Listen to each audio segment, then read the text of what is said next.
जी नमस्कार, स्वागत है बिताना एजुकेशन के ऑनलाइन क्लासेस में। और आज का विशेष क्लास हमारे ज्योग्राफी में दर्रा होगा।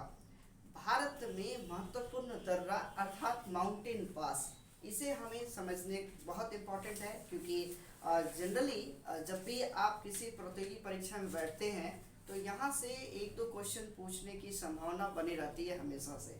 तो हमेशा हमें ये जानना है कि दर्रा है क्या, और दर्रा कौन से राज्य में स्थित है, और दर्रा किन दो क्षेत्रों को जोड़ता है। तो सबसे पहले हम लोग चर्चा करेंगे कि दर्रा किसे कहते हैं। तो साधारणतया दर्रा यदि होता है कि देखिएगा कि जब भी कोई पर्वत होता है, पहाड़ होती है, तो पहाड़ों में जब हम ए पॉइंट से बी पॉइंट में जाना चाहते हैं, जैसे ये एक क्षेत्र है, ये ए है, और हमें जाना है यहाँ पर बी पर, यानी बी उस पार है, पहाड़ के उस तरफ है। और पहाड़ के उस तरफ जाने के लिए स्वाभाविक है कि हम यहाँ से ऐसे चढ़ के तो नहीं जाएंगे, क्योंकि पहाड़ पे चढ़ना बहुत मुश्किल होता है। तो पहाड़ पर नहीं चढ़ेंगे, वहाँ जाएंगे जहाँ पहाड़ की घाटी है, यानी दो पहाड़ आपस में नीचे की तरफ झुकाव है, उस क्षेत्र में जाएंगे। तो सीधी बात कि हम इस तरीके से चाहें तो यहाँ से लेके और पहले यहाँ जाएंगे, और ऐसे होते हुए हम बी पॉइंट तक पहुँच सकते हैं। तो ये जो क्षेत्र है इसी को हम कहते हैं माउंटेन पास अर्थात दर्रा कहते हैं। यानी दो पहाड़ों के बीच का जो जगह जहाँ से हम एक स्थान से दूसरे स्थान यानी पहाड़ के उस तरफ जा सके, उसी को दर्रा कहते हैं। कुछ ऐसे दर्रे होते हैं जो पहाड़ के सबसे निचले क्षेत्र में होते हैं, तो कुछ दर्रे पहाड़ के ऊपर ही बने होते हैं। जैसे ये पहाड़ की ऊंचाई पर ही एक दर्रा बना हुआ है। तो जब पहाड़ की ऊंचाई पर जो दर्रा होता है, ठंडे समय में जब ठंडी का समय होगा, साधारणतः पहाड़ की जो ऊंचाई होती है, देखिएगा कि जहाँ ऊंचाई होगी वहाँ ठंडा हवा चलेगा, और ठंडा हवा होने की वजह से यहाँ पर बर्फबारी होती है, और बर्फ का पिघलना, और यहाँ पर समय समय पर क्या होता है कि ऊंचाई वाले जो दर्रे होते हैं वहाँ पे बर्फ जम जाते हैं। तो आपने कभी सुना होगा कि जैसे मान लो कि हम जम्मू की यात्रा पे निकले हैं, और जिस रास्ते से होके गुजर रहे हैं उस रास्ते में क्या हो गया है, बर्फ का जमाव हो गया है। तो बर्फ का जमाव हो जाने की वजह से रास्ता बंद हो जाता है। तो ऐसे केस में भारत सरकार ने कई ऐसे दर्रों पे देखिएगा कि इसी में एक सुरंग का प्रयोग, सुरंग बनवा देती है, और उस सुरंग के माध्यम से पहाड़ को छेद करके और उसके माध्यम से हम लोग इस पार से उस पार चले जाते हैं। तो जितने अभी सुरंग भी हम देखेंगे तो वो दर्रे पर ही निर्मित सुरंग है। जैसे कि अभी लेटेस्ट आपने देखा अटल सुरंग, तो अटल सुरंग जो है ये रोहतांग दर्रा पर बनाया गया। इसी तरीके से हम बात करेंगे कि सबसे पहले बनिहाल दर्रा पर एक सुरंग बनाया गया था, नाम है जवाहर सुरंग। तो सबसे पहले चूंकि वो ऊंचाई पर था, और जनरली कई बार होता था कि बर्फबारी होने की वजह से रास्ता ब्लॉक हो जाते थे, तो उसी में नीचे से जो है उसमें सुरंग का निर्माण करवाया गया। तो आई होप आप समझ गए होंगे कि जिसे हम लोग दर्रा कहते हैं। अब कुछ बातें हमें जानना होगा कि आखिर दर्रा से कहाँ कहाँ से क्वेश्चंस पूछे जाते हैं, उस पॉइंट को थोड़ा सा समझ लेते हैं। तो सबसे पहली बात कि जब भी दर्रा से क्वेश्चन आएगा तो वो पूछेगा कि दर्रा किस राज्य में स्थित है। ठीक है, उसी तरीके से दर्रा किस राज्य में स्थित है, दर्रा किन दो क्षेत्रों को जोड़ती है। ध्यान रखना है, किन दो क्षेत्रों को जोड़ती है, क्योंकि जोड़ने का काम कौन करता है, तो दर्रा करता है। इसी तरीके से इसी में उन दर्रे पर निर्मित जो सुरंग है, वो सुरंग से क्वेश्चन पूछे जाते हैं। जैसे कि जवाहर सुरंग, जवाहर सुरंग सबसे पहला बार जो बना था वो सबसे ज्यादा क्वेश्चन पहले पूछे जाते थे। लेकिन इधर हाल में नरेंद्र मोदी सरकार ने अटल सुरंग रोहतांग दर्रा पर निर्मित कर दिया, तो अब जवाहर सुरंग से क्वेश्चन नहीं पूछते, कम पूछते हैं।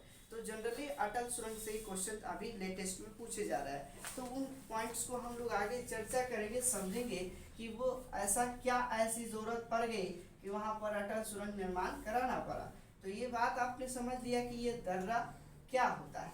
अब हम बात करेंगे एक एक दर्रे को। जनरली जब आप ज्योग्राफी का किताब पढ़िएगा, भूगोल का बुक्स पढ़िएगा, तो बुक में जब एक्स जैसा सिंबल दिखाई देगा ऐसे, तो समझ लेना है कि वो एक माउंटेन पास को इंडिकेट किया जा रहा है। यानी माउंटेन पास को इंडिकेट करने के लिए ऐसा सिंबल बना हुआ होता है एक्स की तरह, और यही रास्ता होता है कि जिससे हम लोग ए पॉइंट से बी पॉइंट तक जाते हैं। इसी को क्या कहते हैं, दर्रा कहते हैं। तो भारत में सबसे उत्तरी दर्रा, सबसे उत्तर में जो दर्रा है, इसी दर्रे का जो नाम है, यह बताइएगा आप सब, इस दर्रे का क्या नाम है?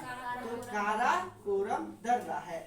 और ये काराकोरम दर्रा भारत के सबसे उत्तरी दर्रा है, और यह भारत का सबसे ऊंचा दर्रा है। ऊंचे पर्वत पर स्थित जो दर्रा है वो काराकोरम दर्रा है। और यह काराकोरम दर्रा जो है भारत को रेशम मार्ग से जोड़ता है।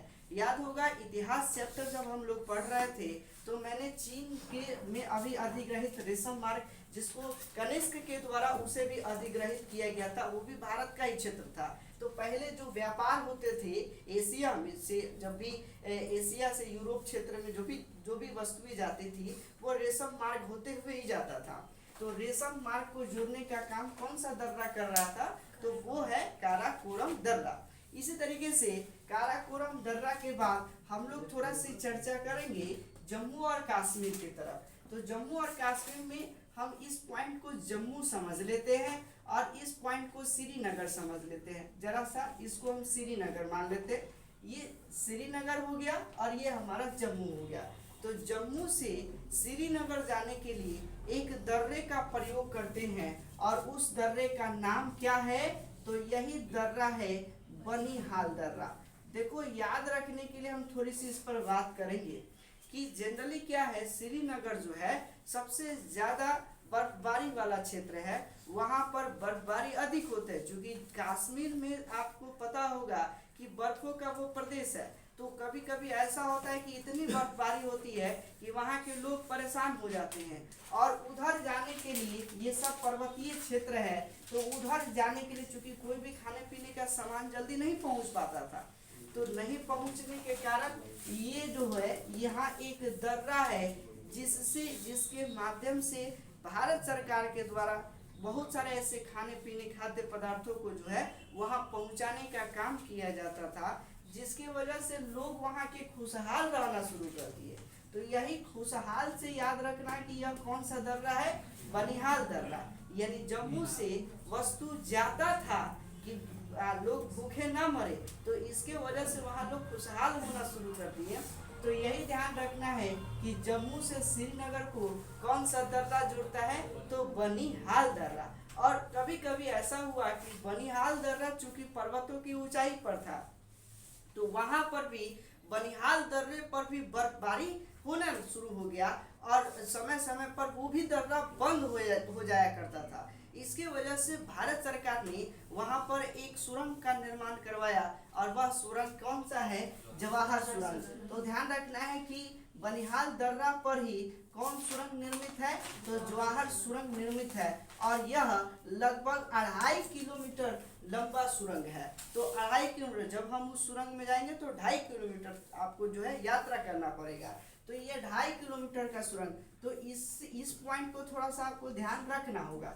इसके बाद जब आप श्रीनगर पहुंच ही गए तो जरा सा इधर बात कर लेते हैं। ये जो क्षेत्र है ये घाटी का क्षेत्र है। जनरली पहाड़ों के उस साइड जो मैदानी भाग होते हैं, उस पहाड़ों के मैदानी भाग को क्या कहते हैं? घाटी कहते हैं। और घाटी क्षेत्रों में जो है ज्यादातर आतंकी गतिविधियां अधिक होती है, क्योंकि आतंकवादी को प्रश्रय कहाँ मिलेगा? पहाड़ों पर तो मिलेगा नहीं, घाटी क्षेत्रों में मिलेगा। तो यहाँ आतंकवादी घटनाएं अधिक होती है। तो श्रीनगर से इधर हमें घाटी में जाना होता है, तो यहीं पर एक दर्रा है, और इसी दर्रा का नाम बता दो भैया कौन सा है? श्रीनगर से घाटी जाने के लिए इस दर्रे का नाम है पीर पंजाल दर्रा। यही पीर पंजाल दर्रा है, याद रखना है। पीर पंजाल दर्रा पीर पंजाल पर्वत श्रेणी पर स्थित है। याद होगा मैंने पर्वत श्रेणी पढ़ाया था, तो यहीं पर आपका पीर पंजाल, उसके बाद आपने देखा होगा कि पीर पंजाल के बाद जो है बृहद मध्य हिमालय है, इसके ऊपर बृहद हिमालय है। इसके बाद ये घाटी का क्षेत्र है। अब हमें श्रीनगर से, चूंकि ये श्रीनगर है और लेह जाना है, ये लेह का क्षेत्र है, तो हमें श्रीनगर से लेह जाने के लिए सब पहाड़ी क्षेत्र है और यहाँ पर एक दर्रा है और इसी दर्रा का नाम क्या है। तो श्रीनगर से लेह की यात्रा करनी हो तो बता सकते हैं कि इसी को जोजिला दर्रा के नाम से जानते हैं। ये कौन सा दर्रा है, तो जोजिला दर्रा हो गया। इसके बाद इसी में जब हम इसके बाद श्रीनगर से अगर गिलगित जाना हो, क्योंकि यहाँ पर हम देखेंगे कि गिलगित का क्षेत्र, गिलगित जाना हो श्रीनगर से गिलगित, तो उसके लिए हमें बुर्जिला दर्रा का प्रयोग करना होता है। यहाँ पर एक दर्रा है और यह श्रीनगर है।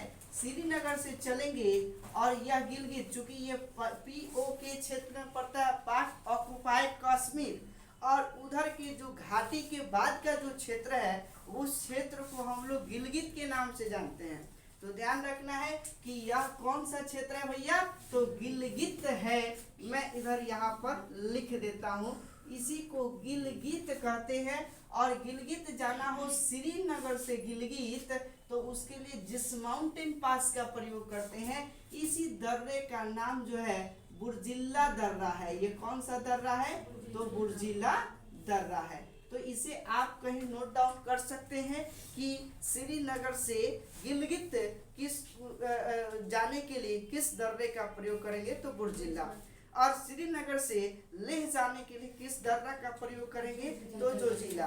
और श्रीनगर से घाटी में जाने के लिए किस दर्रा का प्रयोग करेंगे, पीर पंजाल दर्रा। तो ये तीन महत्वपूर्ण आपने पीर दर्रा समझा। इसके बाद दो और महत्वपूर्ण दर्रा जो कि बनिहाल दर्रा है, जम्मू से श्रीनगर जाने के लिए।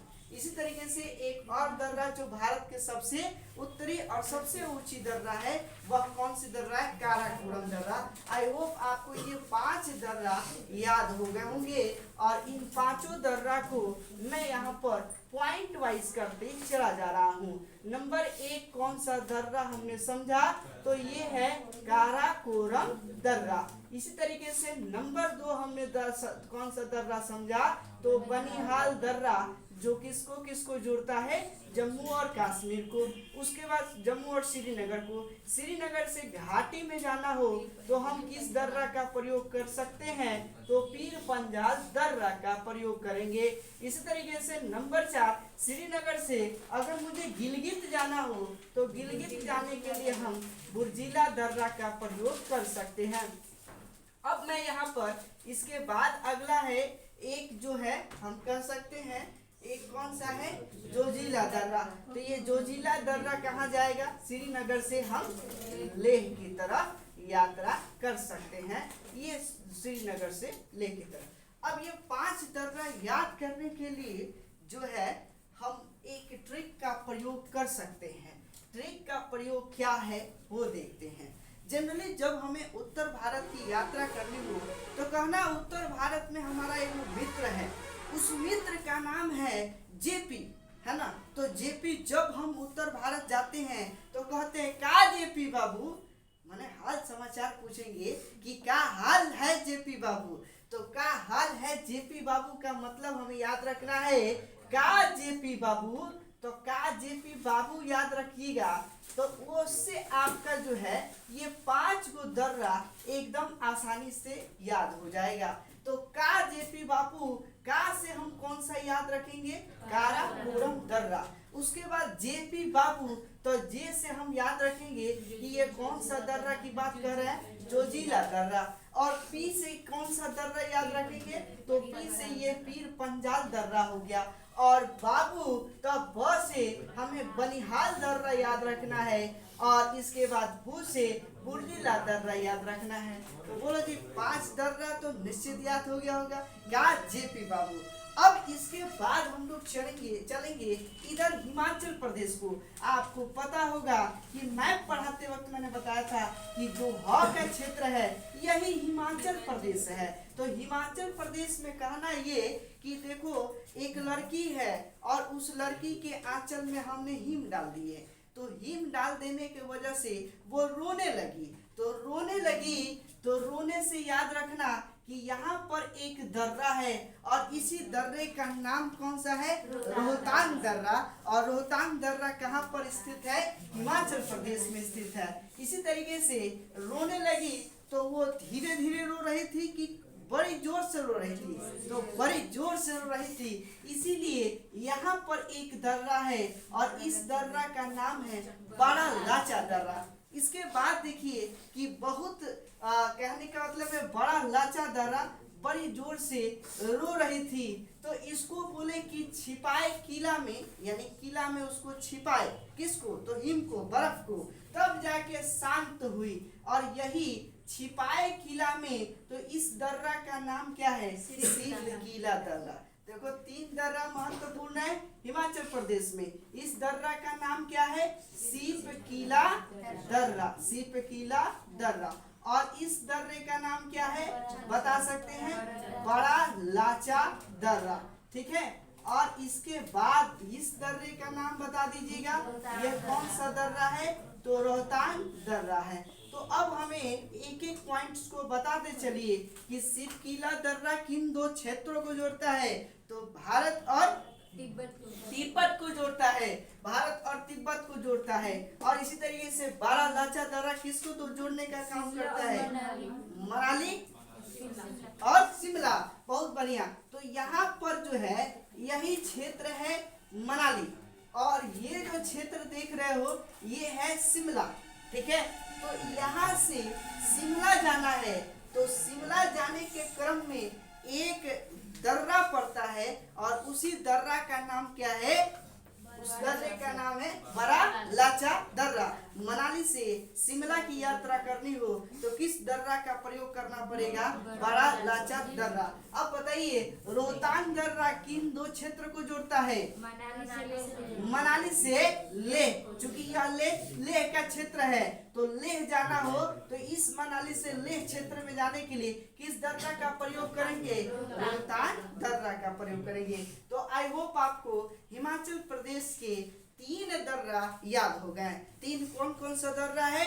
रो रही थी तो रोहतांग दर्रा, बड़ा रो रही थी तो बड़ा लाचा दर्रा, और उसके बाद उसको छिपाए किला में तो उसको कहे सीप कीला दर्रा। अच्छा, इसके बाद भी नहीं मानी, रो ही रही है, अभी भी रो रही है, तो कहे कि उतरो। अब समझो, अब उसको उतारा जाएगा, तो उतारेंगे तो कहिएगा उत्तराखंड। यही इसके नीचे का जो क्षेत्र देख रहे हैं, इस क्षेत्र को क्या कहेंगे? उत्तराखंड कहेंगे। और उतारने के लिए यहाँ पर उत्तराखंड में उसको 3 दर्रा याद रखना है। 1 2 3, 3 दर्रा। बताइए उत्तराखंड में सबसे ऊपर कौन सा दर्रा है? इस दर्रा का नाम है माना दर्रा। इस दर्रे का नाम माना दर्रा। इस दर्रे का नाम क्या है? नीति दर्रा। और इस दर्रे का नाम क्या है? इसका नाम है लिपू लेक दर्रा। तो ये 3 दर्रा आपको याद करा देते हैं। तो जो लड़की रो रही थी, नहीं मतलब इतना रो रही थी, तो उसको कहे कि नीचे उतरो। किला में उसको रखे थे तो किला से उतारे, तो उतारने से उत्तराखंड याद रखना है।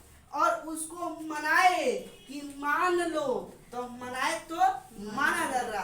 मान लो एक नीति है, नीति को तुम लिख लो, तो वही हुआ कि नीति दर्रा, और लिख लो मतलब लिपू लेक दर्रा। तो ये कहानी से ये 3 दर्रा और याद हो गए होंगे, माना दर्रा, लिपू लेक दर्रा, और इसके बाद कौन सा है? तो नीति दर्रा। तो ध्यान रखना है कि माना दर्रा और नीति दर्रा ये भारत और तिब्बत क्षेत्र को जोड़ता है, जबकि लिपू लेक दर्रा यहीं पर एक मानसरोवर झील है। कैलाश पर्वत के बाद से जो है मानसरोवर एक झील निकलती है। तो मानसरोवर जाना हो तो उसके लिए किस दर्रे का प्रयोग करेंगे? लिपू लेक दर्रा। तो भारत के बहुत सारे ऐसे धार्मिक गतिविधियों में रुझान रखने वाले जो व्यक्ति हैं, वो हमेशा चाहते हैं कि कहीं मानसरोवर की यात्रा हो जाए, मानसरोवर झील की यात्रा हो जाए, तो उसके लिए वो किन दर्रे का प्रयोग करके जाएंगे? लिपू लेक दर्रा का प्रयोग करके जाएंगे। तो ये पॉइंट आपका नोटेड भी होगा। तो आई होप आपको ये 3 दर्रा उत्तराखंड का भी याद हो गया। 3 दर्रा उत्तराखंड का याद हो गया। अब हम लोग 5 3 8 3 11 दर्रा को अभी अभी हमने समझ लिया, तो 5 हो गया। अब आ जाओ छठा दर्रा, बताइए हम हिमाचल प्रदेश में पूछे तो छठा दर्रा का नाम एगो ले सकते हैं कि वो हो जाएगा रोहतांग दर्रा, रोहतांग दर्रा। और सातवें दर्रे का नाम बताइए। ये हमारा हो रहा है कि बहुत रो रही थी तो बड़ा लाचा दर्रा। तो बड़ा लाचा दर्रा यह कहाँ है? यह आपके उत्तराखंड में, जो कि मनाली से शिमला जाते हैं। इसके बाद आप बात करें नेक्स्ट, एक हो गया सिर्फ किला दर्रा। तो छिपाए किला में ये हिमाचल प्रदेश की बात है, तो ये हिमाचल प्रदेश में सिर्फ किला दर्रा है। इसी तरीके से उतार रहे हैं नीचे की तरफ, उतारे और मनाए तो माना दर्रा, ये कहाँ स्थित है? उत्तराखंड में। और इसी तरीके से नेक्स्ट जो है नीति को समझाए तो नीति दर्रा। और इसके बाद जो है नीति समझाने के बाद नीति को बोले कि लिख लो तो लिखू लेख दर्रा हो गया। तो आई होप आपने 9 दर्रा अभी अभी समझ लिया। इसके बाद देखेंगे कि ये हो गया 5 3 8, ठीक है। तो यहाँ पे 6 7 8, ठीक है, 9 10 11, यानी 11 दर्रा जो है हम लोग अभी अभी कंप्लीट कर लिए। इसके बाद चलते हैं थोड़ा सा नीचे आते हैं, और ये पता है आपको क्या है? सिक्किम है। और सिक्किम में जो है 2 दर्रा महत्वपूर्ण है। एक दर्रे का नाम है नाथुला दर्रा। इस दर्रे का नाम क्या है? नाथुला दर्रा। और इसी तरीके से एक और दर्रा है, इस दर्रे का नाम है जलेपला दर्रा। तो जलेपला दर्रा और नाथुला दर्रा, ये 2 महत्वपूर्ण है। तो इसको याद करने के लिए कहिएगा कि बचपन में हमें नोट तो छोड़िए, सिक्को मिल जाता था तो नाज होता था। बचपन में नोट छोड़ दीजिए, सिक्का मिल गया तो सिक्का पर हम लोग नाच करते थे। तो सिक्का पर नाच करने से कहिएगा सिक्का मतलब हो गया सिक्किम, और नाज था तो ना से नाथुला और ज से जलेपला दर्रा। अच्छा, ये भी नहीं समझ में आया तो आप ऐसे भी कह सकते हैं कि इधर सिक्किम के उस तरफ चाइनीज लोग रहता है, चीन के लोग, और कुछ भी खाते पीते रहता है सब, कीड़ा मकोड़ा, और नहाता धोता नहीं है, महकते रहता है सब। जब हम सिक्किम गए तो हमारा नाक ही जल गया। तो नाक जल गया तो कहना नाक जलने से का मतलब हो गया नाथुला दर्रा और जलेपला दर्रा। तो ये 2 दर्रा याद हो गया। ये दोनों दर्रा का प्रयोग भारत से चीन जाने के लिए करते हैं, और भारत चीन के व्यापार के लिए यही दोनों दर्रा महत्वपूर्ण है। चीन से जितना भी चाइनीज आइटम आते हैं वो सब इन्हीं दर्रे से होते हुए आएगा। या तो नाथुला दर्रा का प्रयोग होगा या जलेपला दर्रा का प्रयोग होगा। तो ये 2 दर्रा महत्वपूर्ण है, इसे आप लोग याद जरूर रखेंगे। चलिए, अब इसके बाद हम लोग चलते हैं कि ये 2 दर्रा और लिख लेते हैं। 12 नंबर में कौन सा दर्रा अभी हमने पढ़ा? तो नाथुला दर्रा। इसके बाद नंबर 13 हमने पढ़ा जलेपला दर्रा। अब हम लोग चर्चा करेंगे, ये अरुणाचल प्रदेश है। तो अरुणाचल प्रदेश में 3 महत्वपूर्ण दर्रा है। एक दर्रा का नाम जो है, यही एक दर्रा है बोमडीला दर्रा। और ये जो दर्रा देख रहे हैं, इस दर्रा का नाम बता दीजिए, यांगयाप दर्रा है। और इसी में एक और दर्रा है, और इस दर्रा का नाम बता दीजिए, दीफू दर्रा है। तो अरुणाचल प्रदेश में यहाँ पर इसको मैं यहाँ लिख दूं, ये कौन सा दर्रा है? दीफू दर्रा। और इसको मैं यहाँ लिख दूं तो ये कौन सा दर्रा है? यांगयाप दर्रा। और इसके बाद इसको मैं यहाँ लिख दूं तो इस दर्रा का नाम क्या है? बोमडीला दर्रा। तो अब जरा सा सुनिए, अरुणाचल प्रदेश की बात है।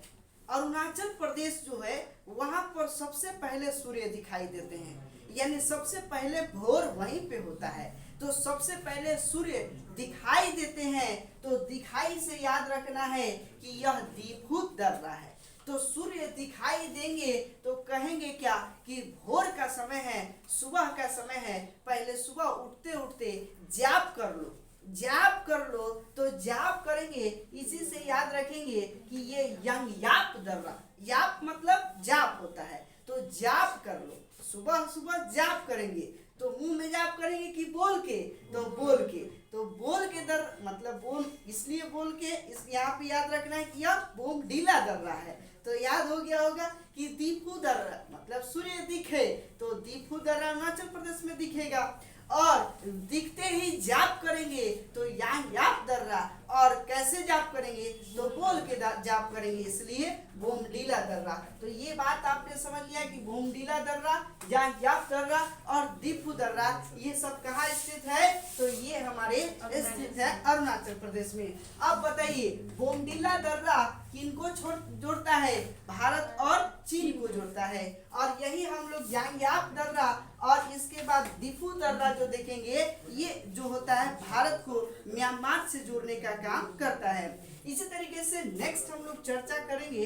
इसके बाद जो होता है यहाँ एक दर्रा है, और इस दर्रे का नाम जो है बता सकते हैं, इसका नाम जो है तीजू दर्रा है। यह कौन सा दर्रा है, तीजू दर्रा। तो तीजू दर्रा जो है यह मिजोरम में स्थित है, और यह भी भारत से म्यांमार को जोड़ने का काम करता है। और भारत से म्यांमार को जोड़ेगा कौन दर्रा, तीजू दर्रा, और यह कहाँ स्थित है, मिजोरम में स्थित है।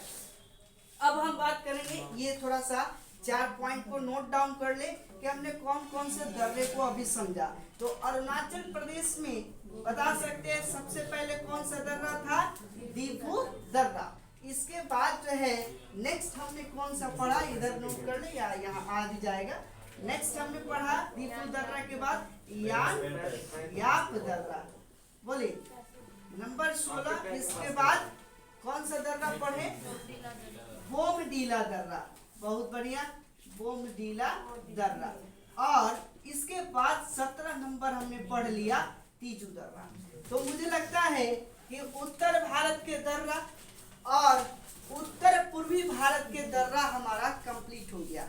अब थोड़ा सा मात्र 10 मिनट समय दे दीजिए, पूरा भारत का दर्रा आपको समझ में आ जाएगा। तो इधर आपको पता होगा कि यह राजस्थान का क्षेत्र है, और राजस्थान में यहाँ पर एक दर्रा है, और इसी दर्रे का नाम जो है यह कौन सा दर्रा है बता सकते हैं आप लोग। इस दर्रा का नाम है गोरान घाट दर्रा। यह गोरान घाट दर्रा जो है भारत को पूर्वी भारत से पश्चिमी भारत की तरफ अलग करने का काम करता है, जो कि सिरोही जिला में स्थित है। और यह वही सिरोही जिला है जहां पर माउंट आबू स्थित है। अब इसी तरीके से यही दर्रा का नाम गोरान घाट दर्रा है। अब थोड़ा सा इधर पश्चिम की तरफ बढ़ेंगे, यहाँ पे जो है मुंबई है, महाराष्ट्र है, और महाराष्ट्र में 2 महत्वपूर्ण दर्रा है। एक दर्रे का नाम है, यही दर्रा है थाल घाट, और एक दर्रे का नाम जो है यही दर्रा है भोर घाट। तो देखिए बंधु कि ये मुंबई है और ये थाने है। मुंबई से थाने जाने के लिए जिस दर्रे का प्रयोग करेंगे वो है थाल घाट, यानी मुंबई टू थाने।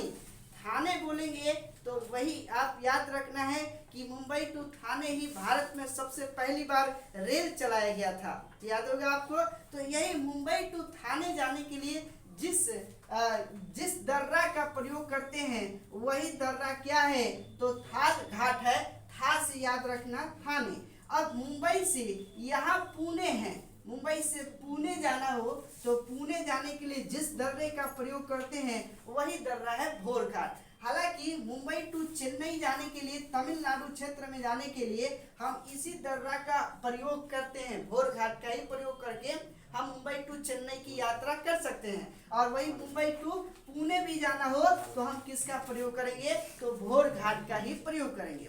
अब 2 महत्वपूर्ण और दर्रा है, उसे समझ लिए पूरा दर्रा हमारा खत्म हो जाएगा। अब 2 महत्वपूर्ण में, या केरल में 2 महत्वपूर्ण दर्रा है। तो एक दर्रा है, इस दर्रा का नाम बता दीजिए, यह है पाल घाट।